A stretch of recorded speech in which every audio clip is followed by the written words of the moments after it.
Hi, I'm Dr. Cheng. I'm the obstetrician and gynecologist in Dongxing Hospital. When you are not pregnant, you normally require around 1,800 to 2,200 calories per day. When you are pregnant, generally you will need an additional 300 calories per day. Talking about calories, a typical Malaysian favorite breakfast of Nasi Lemak, fried chicken and a glass of teh tarik is around 1,000 calories.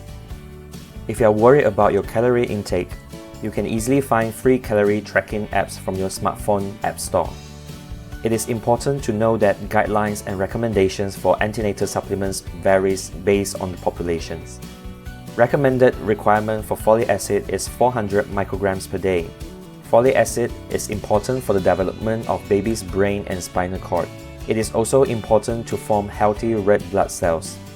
Food sources of folate include leafy green vegetables, peas, chickpeas, kidney beans, breakfast cereals fortified with folic acid.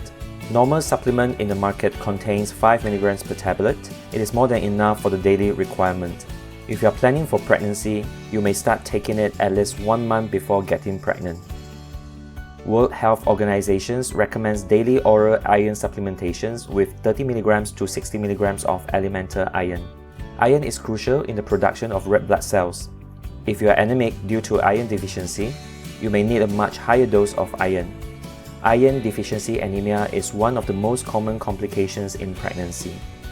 Food with high content of iron include red meat, beans such as red kidney beans, chickpeas, nuts, dried fruits.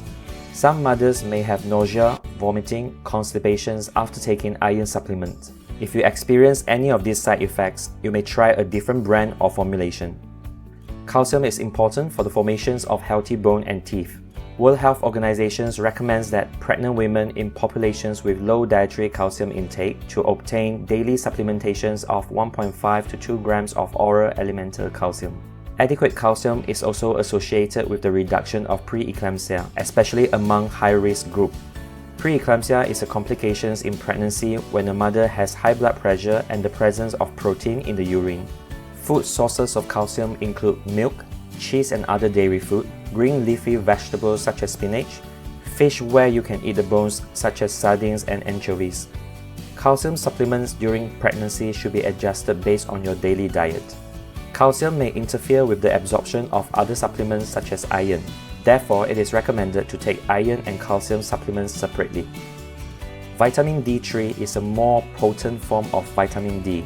Vitamin D is important for the body to absorb calcium. Low level is associated with preeclampsia, diabetes, small babies, and preterm birth. Royal College of Obstetricians and Gynecologists in UK recommends the intake of 10 micrograms, which is 400 units of vitamin D a day for all pregnant women. In tropical countries such as Malaysia, adequate sunlight exposure would have provided us with most of the vitamin D required daily. Food sources of vitamin D includes eggs, milk, cereals, and oily fish such as salmon. Omega-3 helps with the development of baby's brain and eyes. There is some evidence that it may reduce preterm birth and increase birth weight. Omega-3 can be found in majority of the antenatal supplements in the market. The optimum dosage in the supplement is still a debatable matter. Natural food sources include seafood and vegetable oils.